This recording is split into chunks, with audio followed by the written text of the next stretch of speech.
Broadcasting live from Agnicella on the plane of Avatar. This is TapTapConcede. Welcome, everybody, to TapTapConcede. My name is Graham.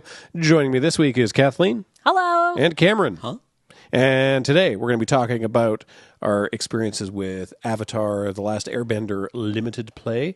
And we're going to touch a little bit on some Monster Hunter. But before that, I want to remind everybody this show is brought to you by Card Kingdom. Please check out cardkingdom.com/LRR for all of your cardboard needs. They're a great place to get your cards or to sell your cards. It's we like them a lot. We've worked with them for over 10 years. Mm-hmm. They're a great place. Also, if you want to protect those cards and the best sleeves on the market, go to Dragon Shield and use the code LRRMTG5 to get yourself a 5% discount off anything you buy from Dragon Shield. And, of course, this show and everything we do here at Loading Ready Run, which is so much stuff, is brought to you by you and your kind support of our Patreon or by becoming a member on this YouTube channel. Member shout-outs at the end of the episode. Well, it's our first episode back after... We tend not to toot our own horn too much about this, but after raising over $1 million for Child's Play charity at Desert Bus this year... Good job, everyone. And boy, are my arms tired. That's why we were off for 2 weeks? 1 week? 1 week. Just the 1 week, right. We planned in advance with the Ranking Mechanics episodes. So we're back now. We're mostly conscious again. All the illnesses have filtered through our ranks. Yep. And we've emerged stronger with an enhanced repertoire of viral knowledge, I guess. And what that means is, because we were so deep in doing Desert Bus, I was totally unaware that there was any negative pushback at all about this Monster Hunter Secret Lair. They announced that they're doing a Monster Hunter Secret Lair, three different secrets lair. Layers, secrets. In a partnership with Capcom about the Monster Hunter franchise. And it was announced, I think, just before Desert Bus. Yep. Mm-hmm. And then a couple days ago, yesterday? Was it just yesterday at time of recording? Or maybe it was Wednesday. I saw them say, we've heard you, we missed the mark, we're taking it back to the drawing board, we're going to take down and completely redo this Secret Lair. And I was like, What? Huh? Why? I don't get it. What happened? So let's briefly talk about the why first. Okay. Yeah. So I'm going to preface this. Okay. That I actually think there's a very clear reason why this Secret Lair had to be taken down, and it's going to be very obvious. Okay. So the first thing I want to touch on, by the way, none of us here are Mon Hun enjoyers. Yeah, I've hunted a monster once on stream, I think. Yeah. I liked the bagpipe. Certainly, I think I don't dislike the series. I just don't play it. It seems fun, and I know that a lot of folks like it. One of the folks that likes it is Ben, and so we asked him. We're like, so what's the with these? Why was this so bad? One of the issues, and I do think it is important to talk about, is that the card selection was bad. So these were all vanity treatments. So they all had a new name, but there was nothing mechanically new. And so the selection of cards to reprint, yes, Wizards officially does not acknowledge the secondary market, but also they don't not help out in reprints in Secret Lair. They don't not reprint expensive cards in Secret Lair. Right. It's very obvious that they're printing cards that people want. That is one of the outlets that they use to inject more copies of stuff that they want everyone to have. Right. Essentially. Yeah. Right. Or that people want to give them money for. Yeah. Exactly. And these were not those cards that people were excited about. The Nezahal in one of the sets, Nezahal Primal Tide, is like $3 or $4, and in the Hunter's Secret Lair is a reprint of Imperial Recruiter, which still various printings of that go for like $10. And apart from that, these are all like down to $10. Most reprinted a printings. lot. Yeah, I guess so. Huh. And apart from what I'm looking at, the the prices listed on Scryfall, they're basically bulk rares. Yeah, nobody's going to be very happy about that, I think. Yeah. So Like that's like unfortunate and a reason for people to not like them. But that's not a reason that Wizards is going to go, you're right, we're going to stop, that we're going to roll back all the promo we've been doing, we're going to take this off and we're going to redo it. yeah, I feel like the complaints fall into like three categories of like super valid, emotional responses that are kind of like my expectations not being perfectly aligned with corporate expectations, right? And garbage. I don't think we need to get into like the garbage criticism. I don't even. I'm not. Frankly, I'm not even aware of any. No, I think I that did some research. But, okay, I think most of the feedback I'm seeing on this is pretty valid. yeah, but I'm going to say that falls into the middle camp of like, I don't think this is a good decision, and I understand why you're upset, but like also corporate doesn't care, right? As like and what the reprint value is. It's just a stupid idea. Yeah, right? I should say to clarify, to really crystallize rather. I agree with anyone that says that that's a reason for it to not like a Secret Lair. I think that is. I don't think that's a reason Wizards is like, you're right, we should reprint it. That's the thing. That's yeah. Okay. I don't think that would have stopped it. No. But also, people who are fans of Monster Hunter are like, this isn't good. Which that's sort of the whole point. One of the points that they brought up is that there's like Monster Hunter games. Obviously, there's the monsters, and these Secret Lairs there's two that are monsters and there's one that's just hunters. But equipment is a huge part of the Monster Hunter franchise.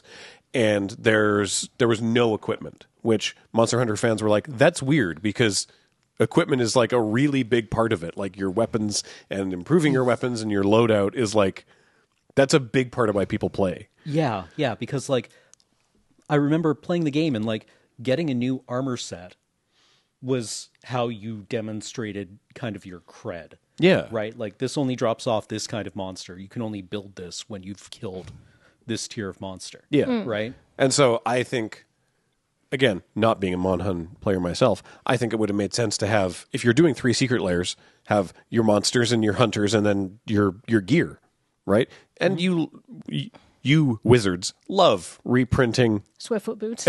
Yeah. Love reprinting equipment that everyone wants into Secret Lairs. So, that would have worked well. But also, some of the choices they made, I'm going to mention one that Ben called out specifically, the dual-bladed hunter. Mm-hmm. So this is a Grand Abolisher. So it's a 2/2 for white. During your turn, your opponents can't cast spells or activate abilities of artifacts, creatures, or enchantments. So like this is Ben's point here. The dual blades that this hunter has are fast attacking weapons that you do flippy ninja things with. So like, why is this a cleric? Yeah. Why does the dual bladed hunter make your opponent unable to cast spells? How is this Grand Abolisher at all? Yeah. And then he goes on to talk about Hero of Hoarfrost Reach, which is it's the reprint of Archaeomancer. Archaeomancer, right? Thank you. It's so small. Mm-hmm. So it's a human wizard that when this creature enters, return an instant or sorcery from your graveyard to your hand. But the character shown has a greatsword on their back, which is a huge, like, slow-moving, damage-dealing weapon. So, like, why is this a wizard? And I just looked at these and were like, sure, this makes sense. But for someone that knows Monster Hunter, Ben was like, none of this makes sense. None of this adds up. This does not connect flavorfully to the game at all. Huh. So, yeah, just a lot of, like, as he describes it, as a lot of real head-scratching decisions. Yeah. So, yeah, I think I'm going to say the main reason I expect that Wizards rolled this back is just an overwhelming mid to negative reaction from people that care about Monster Hunter. And there's a spelling mistake. What? Huh? Okay, so I didn't notice this, but apparently this is what I think this is the straw that broke the camel's back of like, okay, everything here is messed up. This card, Champion of Lamholt, has been reskinned as Champion of Kotoko. But in the game, it's Champion of Kokoto. So they switched. They switched. Transposed a K the to second T. K and the T. Yeah, I could Kotoko's- see. yeah, I could see that being a reason why people would be annoyed, maybe feeling a little condescended to, Yep. and possibly also Capcom being like, "What?" Well, How? I don't would know have if- had to sign off on this. Though. Yeah. That's the other thing is like so many people would have had to sign off on that, and everyone just went, "Yep, Kotoko, correct." Which is and now there has been a typo in a Secret Lair before, and I can't remember which one or when, but I do recall that they were basically like, "Whoops." Was it? Oh, it was the camel case mockery font Doomblade. Where they did, they did that Secret Lair with Yes. like before they did the SpongeBob one, they did the whole Secret Lair around April Fools that had like the Comic Sans capitals lowercase Yes. alternating thing. Yeah, Doomblade, Doomblade destroy target non-black creature. Talk about in the own shadow. Was it not the Doomblade? Oh wait, is this the corrected one? Because I think it was this one. And it was like destroy target. Oh no, black it is. creature. It's right there. Sorry, it is there. It's just it says destroy target non-black creature. yeah. There's two. They've put two e's in target. Oh, So this typo got through, but I think they were like, yeah, well, I mean, the thing is, that is a typo that, like, literally, we were looking for a typo and we didn't notice it. I forgot that it was Right, yeah. that we forgot it. I thought it was a word missing, but yeah, Yeah, it's kind of like when you have a line that ends with the, and then the next line begins with the. Yep. Yeah, but I'm going to say that is not on the same scale as literally getting the name the from the name game of wrong. the thing that you are paying homage to wrong. Yeah, I completely agree. yeah. Also, Yeah. that one was a silly April Fool's one, and I think they were just like, yeah, whoops. Yeah, this is but like everybody's like, oh, I should say also that I've been saying there were 3 Secret Lairs. There's a fourth one. There's oh god. two lairs of monsters, one of hunters, and then one also of spells. But they all feature pictures Monster of Hunter stuff. pictures of various monsters. Most of them dragons, but like one of the spells in that one is village rights, and it's like this is This This is like a common. yeah, and it's not even. I don't think it's even really the version of that card you play anymore. probably not. Yeah, Yeah, it's song of the barbarous beast here, and like I don't know, the Magnamalo roars loudest when victory is near. I mentioned that there's people are like there's a spelling mistake, and I'm like, that is 100% justification for people being pissed Yeah. off and Wizards being like, whoops, we have to actually pulp all this and reprint them. Yeah, There's the I don't like the card selection, I don't like the value proposition, which I'm not saying aren't reasonable complaints, but I'm saying That's not gonna stop that's not corporate. going to stop Wizards from Yeah. doing this. They've done poor value Secret Lairs before. yeah. I have seen some bad faith complaints about the flavor text, and I'm like, well, but there's like no room for flavor text. So Just the quality of it or the lack of it, because there's a bunch of cards in here that just have none. Yeah, like that there's no flavor text, and it's like, well, that depends on what card is being printed, and then the one that is like, not quotes from the game, and I'm like, I wouldn't know what a quote for the game was, but if it hit me over the head, but I'm guessing, considering that most of those cards have like room for like a line and a half, there's probably no room to put anything truly iconic. Yeah, like if other we look than, at if look at Burna Huntmaster again, this is the Imperial Recruiter reprint. Yeah. The flavor text is just gather your party, the quest begins. Which I and think- maybe that's like a tagline. Maybe that's a marketing slogan from the game. I don't know. It should but be. It's not a very interesting line of flavor text. But there's that's not- all you got room for. Yeah, I mean, honestly, I think if you don't have room for interesting flavor text, maybe just don't. And this is somebody who writes it. Don't put it on at all. If it's in a situation like this, leave more room for cool artwork. Upside, the artwork in these is very cool.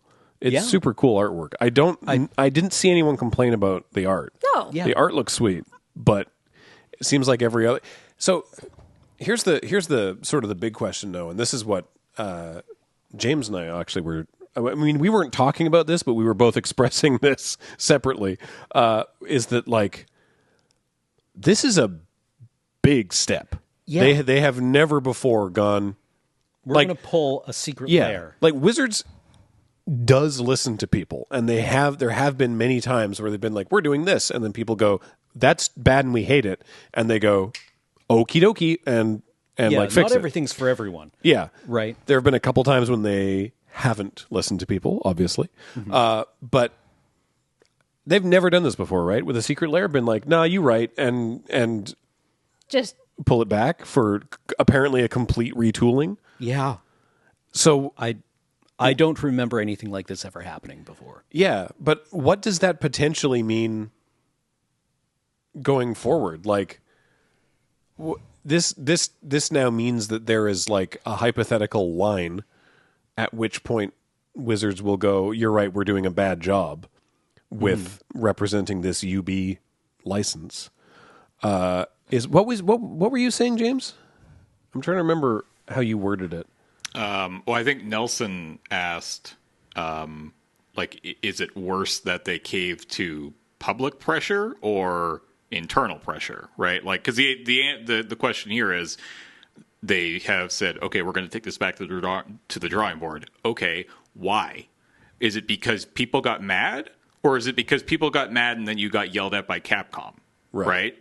And it doesn't really matter which one is true because the precedent has now been set, right? That if people are loud enough, you'll roll back a Secret Lair if it sucks. Yeah, and does this stop with Secret Lair? I mean, the reaction to Spider-Man was pretty crap.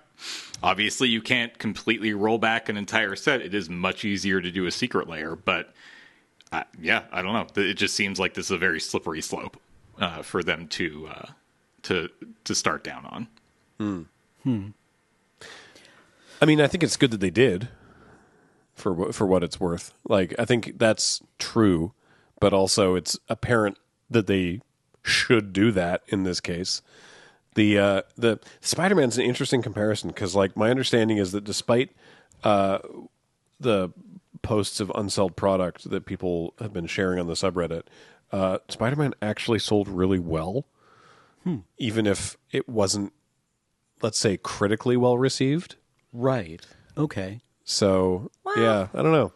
I feel like there's a lot of Marvel fans who are like, I do want some Spider-Man magic cards. I will buy some. Yeah. I feel like there's also probably a lot of people who maybe make their living selling Pokemon cards who went, ooh, let's get in on this because Final Fantasy was gangbusters. That's true. I wonder if there is some of that. Oh, if Spider-Man's numbers have been lifted by a bunch of parasites Who are now going, why can't I sell my Spider-Man? Yeah. That'd be pretty funny. I am glad that whoever they were listening to, I'm glad that Wizards rolled this back, and I hope that Monster Hunter fans get the opportunity to buy some cards that they feel better respects and represents them and the game that they enjoy. Yeah, I mean, I want people to have good Magic cards. Yeah. Yeah. I mean, I will say that this does kind of play into the biggest worry that I've had over the last couple of years, which is they are making so many goddamn Magic cards. Yeah. And I don't know if there are enough people in that building to make it happen. And this kind of hints that maybe there aren't, because maybe this hints at somebody got thrown on this project that maybe shouldn't have, did a subpar job, and now they are paying the price. Or it was just, we have yet another 4 Secret Lairs we got to get out the door. It's Monster Hunter themed. Go, go, go. And this is what we get. Well, and I honestly, I know, obviously it's Wizards' fault and stuff like this. They're the one who put together the layer. But I just want to say, I know from what we've heard about, how their processes work. Normally, the license holder has some kind of input on this, gives some kind of feedback, right? We know that, for example, that Square Enix was very hands-on and wanting to have their stuff and make sure that everything was represented correctly and stuff. And I know that Games Workshop was also very Middle Earth Enterprises was the same way. So, I do think, I'm not saying ultimately responsibility for Magic cards rests with the people who make the Magic cards. But You feel like Capcom might have been too hands off with I this? feel like Capcom might have noticed the spelling mistake, right? Yeah, I don't understand how this got through not just Wizards, but Capcom. Yeah. That nobody at Capcom cared. Yeah. Yeah. It does, especially the incongruity of like card mechanics to the way that to the characters, like that Ben was pointing out. It's possible that the people on the Capcom side were like, "Oh yeah, sure, you can license it. Go make some cards." Yeah, whatever. And just didn't care about it. I agree with you. Ultimately, Wizards is the reason. Like the buck But- stops somewhere. Yeah. Absolutely, and the buck stops with Wizards. But it's possible that also Capcom was sort of derelict on their end of things. I don't think something like this happens without Many the levels. without many levels of failure. I'm going to say that. Yeah. I don't know anybody who works on it or is involved in it whatsoever. No, I have no idea. Sorry if you're a friend of mine. Yeah. Yeah, I completely missed all of this. Yeah, me too. And so I haven't been really witness to whatever happened online around it. And with that completely naive perspective, I hope Monster Hunter fans get something that they enjoy. Yeah. Instead of me coming away from this being like, man, people need help. Can I What's up? can I share some good Magic the Gathering news? Oh, I would please. love to. I love good Magic the Gathering news. Okay, good news, everybody. The first standalone Magic novel in 10 years has been delayed Yay! Question. because it got so many pre-orders. Yay! Yay. Yay. Okay. so- Question. yes. Why does what? Yeah. The book, you know what? All of the Vorthos community went, actually, yeah, I do actually like Magic the Gathering and I want standalone Magic the Gathering books. I will pre-order this. And enough people pre-ordered it that everybody went, oh, there's a much bigger desire for this than we thought. And now we're going to there's going to be a book tour for it and all of that stuff. And just adding that stuff later, meant that they're like, okay, we're going to push it back and do more promotion on it because there you go. Hooray. So if you haven't heard, there is the first standalone Magic story book coming out in now April 2026. So you can still have time to pre-order it for wherever fine books are sold. It's written by best-selling author Shauna McGuire, former PPR guest, Friend of the pod. friend of the pod, done a lot of Magic fiction that you enjoy. She worked very hard on it. And cared a lot about it, and so it's coming out. And apparently, the Vorthoses, we are mighty and powerful because we're like, oh yeah, okay, that works. So thanks everybody if you pre-ordered it, and because your voice does work. Yeah. Good. I guess it's kind of the same thing as like many people made their opinions known, and an outcome was changed. Yeah. Yeah. Yeah. I mean, Good. More of this. yeah. Yeah, but more of this for like the Vorthos. I just want to say, even if you're like, do I care about this? It's like, I don't know. Have you ever wanted to run a Strixhaven Dungeons and Dragons game, but you've got major questions about how the world works that aren't covered in the Strixhaven D&D guide, which is very the case? Boy, this would be a primary source for your own storytelling. There's my weird. Love it. I think sales everyone pitch. can feel good about that outcome. Yeah, and it works for Games Workshop. It can work for Wizards of the Coast. Yeah. Speaking of which, I got my limited edition copy of Ashes of the Imperium pre-ordered. Nerd. Yeah, even in this environment. Yeah. What is Getting Ashes of the Imperium? getting called a nerd by a Magic podcaster hurts. I'm not going to lie about that one. I'm not in front of the camera. But yeah, I suppose I really did deserve that one. I'm Ashes of the Imperium is I'm the happy first for novel you, in Cameron. the upcoming Games Workshop series of novels, The Scouring, which is a sequel to the Horus Heresy. Ooh, everyone loves that a one. sequel to the Horus Heresy. Yeah, the 70-ish novels of the Horus Heresy have come to a conclusion, and everyone lost Yeah. the Horus Heresy, and now the Loyalist Imperial survivors are going out to kick some ass with their largely broken feet. All right. Yeah. Sounds awesome. And it's going to work out great for everyone. Everyone's in a really good mental state right now. everyone's extremely happy and well-adjusted and didn't just come out of a ruinous 10-year-long apocalyptic civil war, and making good decisions. Awesome. And it's going to lead in the future probably to great things. Hell yeah. Good for them. Yeah. Believe Look forward to you. hearing about that. Yeah, the good things in the future are already well established in the setting, which is Warhammer 40K. This is how we get to Warhammer 40K. Oh, that actually sounds very interesting. Yeah, it's written by one of the writers that I think is one of their better ones. So, Sweet. yeah, it's a leather-bound book. Well, fake leather, but Still. yeah, Games Workshop. No, we're not talking about this. We're not. This is a Magic podcast. But we could be having leather-bound books later. Exactly. Yeah. Okay. 30-second version. Yeah, do it. Games Workshop's publishing arm that handle all their fiction is called Black Library. Black Library, and I think I got this from a YouTuber who does a lot of, pretty interesting stuff about them. He has said that, Arbiter Ian, has said that Black Library publishes 3 things. Mass market paperbacks of every novel that they produce, right? They usually do 1 or maybe 2 print runs of those if it's really successful. Damn. 2, audiobooks. Everything they do is on audiobook now. Yep. Ripped to their narrators who have to read like thousands of pages of novels every year. I think they're probably just super pleased to get the contract work, honestly. Yep. Yeah. And then they do special edition, like limited edition hardcovers with like, gilded end papers and ribbon bookmarks and faux leather covers. How spicy. Yeah. And they figured out their model and it works for them. Good for them. Yeah. Good for them for making money. I like like it when that. Space Marines hit guys real hard.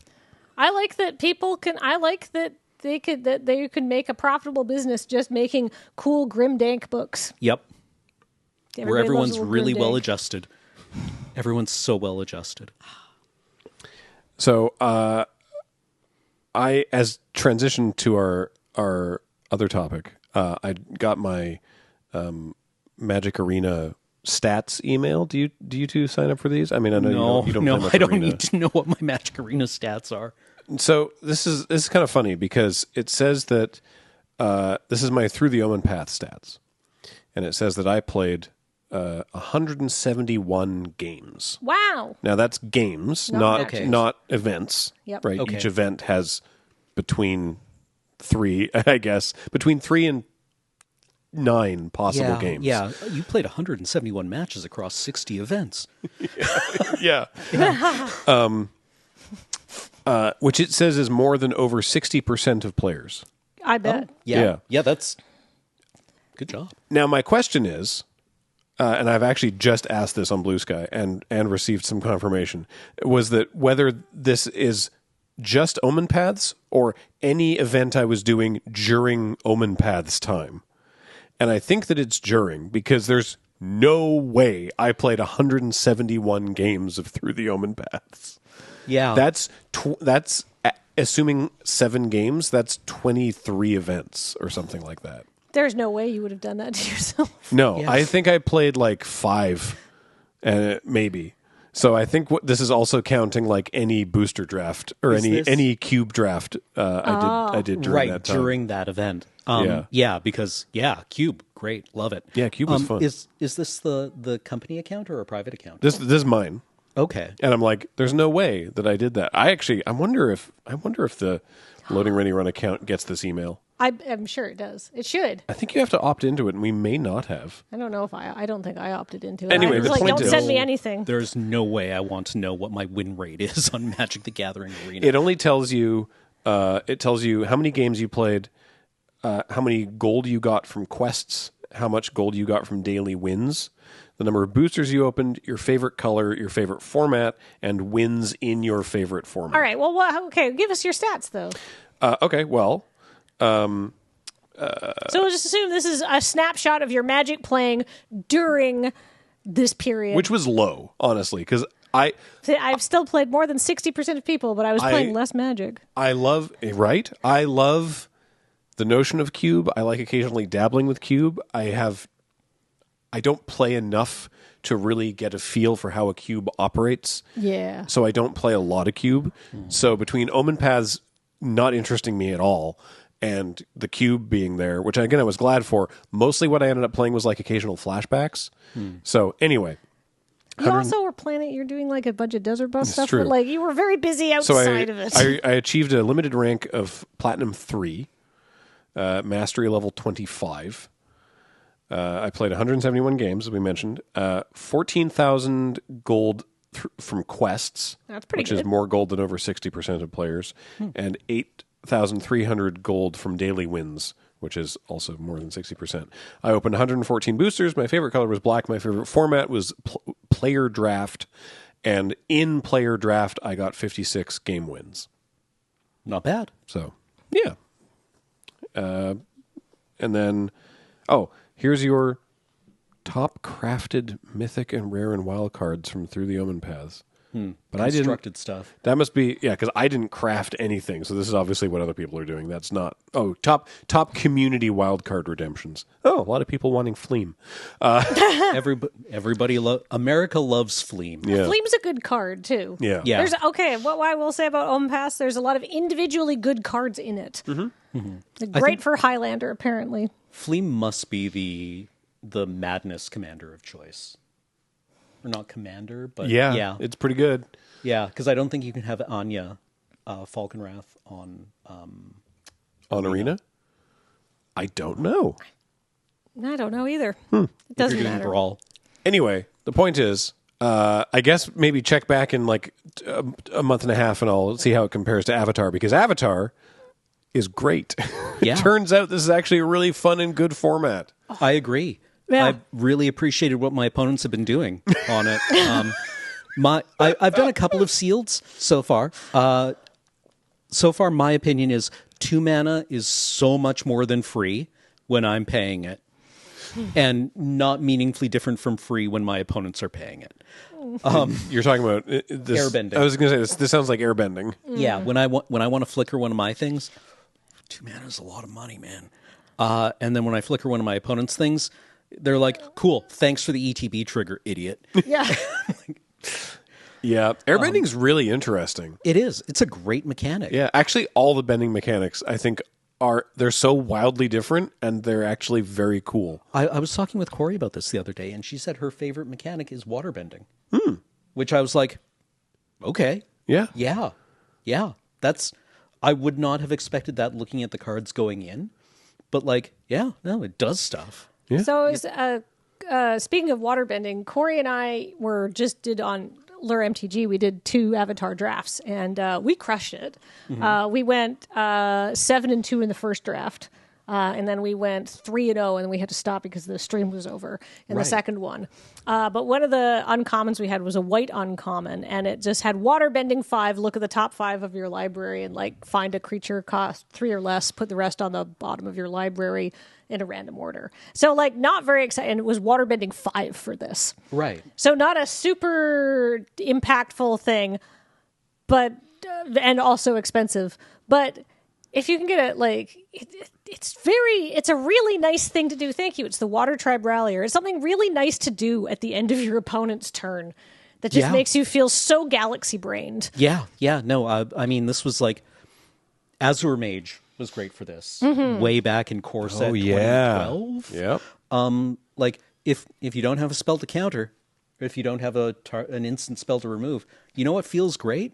Card selection. Yeah. Or just doing something with your mana if you otherwise don't have anything else to do, which is what I really like about the Waterbend, because you can use any permanent. I felt largely the same about Zuko, one of the I think he's the uncommon Zuko, where you burn the top card of your library and can play it that turn. And that was a great outlet for firebending.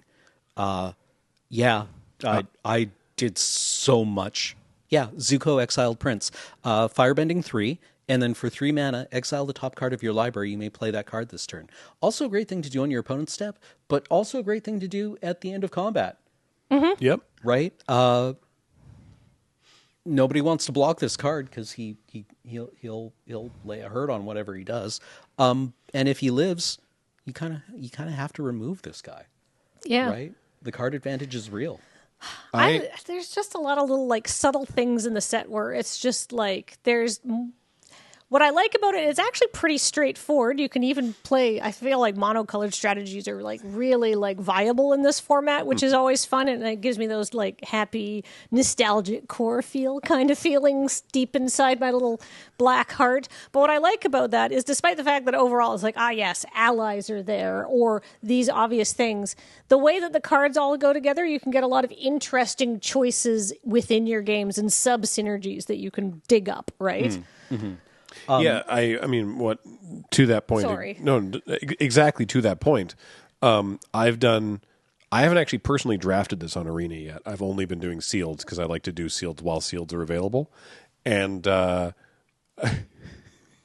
so you were talking about waterbending, and I'm like, I haven't done a lot of waterbending myself, but I've certainly seen my opponents do it. And what I've noticed about waterbending is that it's a lot easier for them to do than I initially think. I'm like, but that's waterbending 6. Oh, they did it. Because you could use they had lands, creatures, and artifacts. Yeah. I said permanent earlier, and I went, that's not right. But so just a, yeah. So the reason I haven't been doing it much myself is because what I have been doing in sealed is picking Azula. Yeah, and just killing people. And just forcing mono black. Yeah, no. Because on Arena... Speaking of cards that just draw cards. Yeah, on Arena, you get 2 seeded packs. Mm-hmm. So if you pick the color, you get 2 packs of just that color. So and the hybrid cards can be cast either way, right? Mm-hmm. So you just pick Azula. It's very easy to go mono black. I've done it like 4 times. It's been very successful. And it's like I kind of feel like I'm doing this wrong, but it's funny. Yeah. One example. So I had Heibai, which is the panda spirit. Card's so good. Heibai is great. So it's 4 mana, 2 and 2 black-white hybrid for a 3/3 bear spirit. And when Heibai enters or attacks, you can sacrifice another creature or artifact, and if you do, you put 2 counters on Heibai.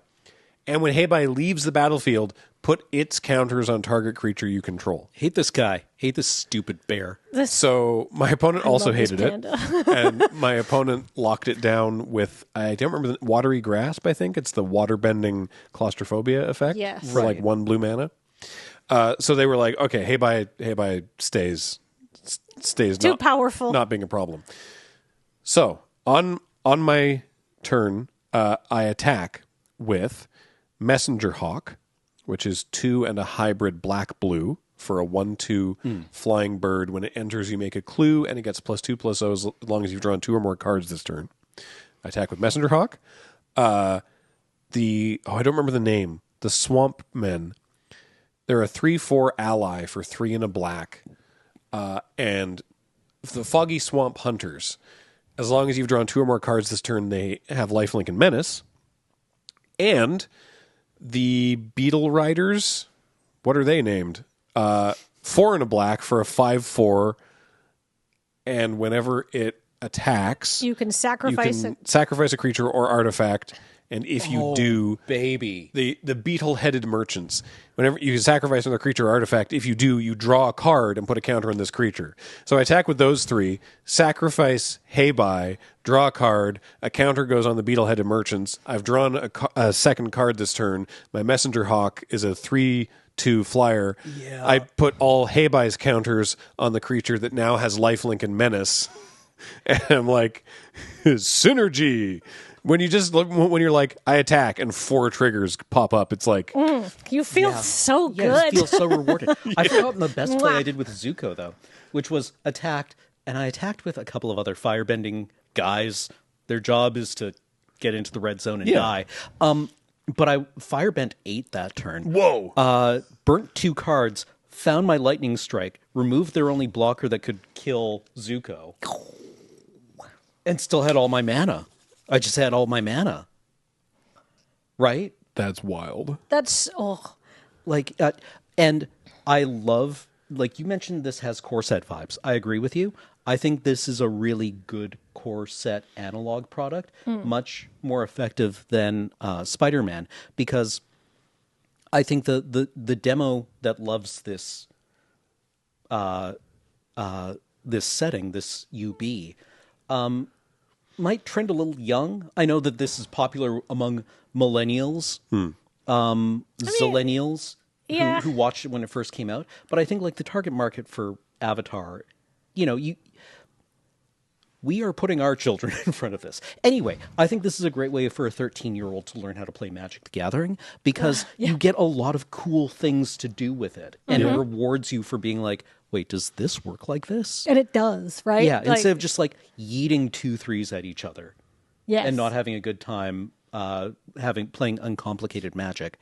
You have cards with simple abilities or straightforward abilities that synergize in interesting ways that reward you for interrogating how the game works. Yes. Yes. It's a very Strongly agree. There's a lot of elegant design pieces that have come together to it's just it's got a fun it's a fun set. If I can chime in with some of my cool stories. Please this do. is all from LRRMTG, so Please go watch Corey and Kathleen playing. But yeah, that basically, VOD will be on this channel. We were picking cards, and we got the first draft we did. We decided to go. The second rare we got was the green-white ally guy, and he's a 1/1 with trample. And he says, whenever another ally, when this enters, put a +1/+1 counter on an ally you control. And then when another ally you control enters, the Earth King Lieutenant, this put a +1/+1 counter on this creature. So, I thought this is a signal. We picked that up second. We're like, all right, green-white allies, let's go. Okay. Out of 15 creatures, we had 14 of them were allies. Yeah. And one of the things that I never got this to absurd things, but there was just so many cards that would just be friends with this card that it was pretty easy to get him up to a 5/5 trample. Or at that point, he's a real threat on the board. That's about as big as anything in this game gets, really, because there's a lot of little 1/1s and stuff running around. But, there's all sorts of there's little individual payoffs where things are great. Oh, also there's a green enchantment in this set, and it's whenever, oh God, I wish I remember what any of this is. Is this the landfall one? No, when you do combat damage to a player, you draw a card. Oh. That's always fun. Invasion tactics. When this enchantment enters, creatures you control get +2/+2 until end of turn. So it comes in as an overrun, right? Oh. But it doesn't give them trample or anything like Right. that. But then whenever one or more allies you control deal combat damage to a player, draw a card. This is missing a sentence. Oh no, one or more. Okay, good. One or more. Yeah, Good. no. Okay. It's not. But here's the deal. When you have a guy with trample, Yeah. you can deal combat damage almost every turn. Does this trigger twice with double strike? Because those are two separate instances of dealing damage. Yep. Yeah. Okay. Yep. If you had So Always fun. there's just all of these little things where it's oh, this uncommon works and this common works, and there's the card, the Avatar Enthusiast, which is just busted. Yes. If you want to be in white allies, you need Avatar Enthusiasts, and you need the 3/3 that comes with a 1/1 ally. Yeah. Two bodies. The island. Kyushu Island. Yeah.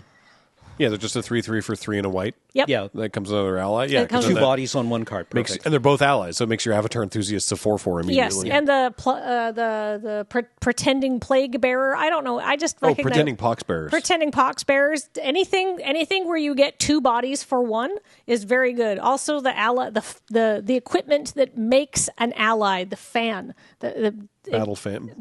This is the Kyoshi Island Battle Fan. Kyoshi Battle Fan. Yeah. That is incredible because you get a body and you get that artifact, and artifacts are so useful in this set because they can waterbend. They can waterbend. You can sacrifice them for Right. all of the things that they all say artifact or creature, right? So that's not your clue tokens and your food tokens, but stuff Right. like this where I don't care about it. I want those if I'm doing a sacrifice deck, right? Yeah. More This than I seems- want another 2/2 because I just want 2 triggers. Yeah, this is a really fun set. I've enjoyed it a lot, and I think it is going to be extremely successful as a set that turns casual players into murderers on the tabletop. Yep, fans of Magic the Gathering. I want to for those who haven't already identified this as a card that you should be keeping an eye out for, I want to highlight Hama the Bloodbender. So this is 2 and 3 blue-black hybrid, and I think that you should be playing this if you are in a... Even though it would be 3 pips, if you're in like a white-blue deck, you should be playing Hama. If you're in a black-red deck, you should be playing Hama. Because it's a 3/3 for 5. When Hama enters, target opponent mills 3 cards. Exile up to 1 target non-creature, non-land card from that player's graveyard. For as long as you control Hama, you may cast that card during your turn by waterbending X rather than by paying its mana cost, where X is its mana value. Oh, it's a Gaunty. Yeah. But so the card that you pick does not have to be from the 3 milled. In fact, you probably want to wait until you're sure that there's already a target in there. But if it's like something for 2 or 3 mana, and there's a lot of removal spells that are 2 or 3 mana, you can tap Hama and anything else to cast that. Like you can tap Hama for the waterbending the turn that she enters play. So like if you're doing this right, you're getting a 3/3 and a free removal spell. Yeah. Yeah, that's Hama's very good. That is very good. Of course, if you're mono black like me, you don't care about the casting cost. Someday I'll play this format properly, but not till they take sealed away. Great. I like that you can. I like that we're all doing different things, and we're all like, oh, I did this and I absolutely popped off. Yeah. Right? Because I basically have been doing like ally sacrifice. You've been going mono black, and you've been experimenting with the red stuff. Yeah. Yeah. At the PPR, my red-green earthbending deck was super fun.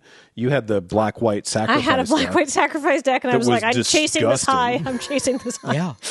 Yeah. It was really the good. aristocrats are always a good time.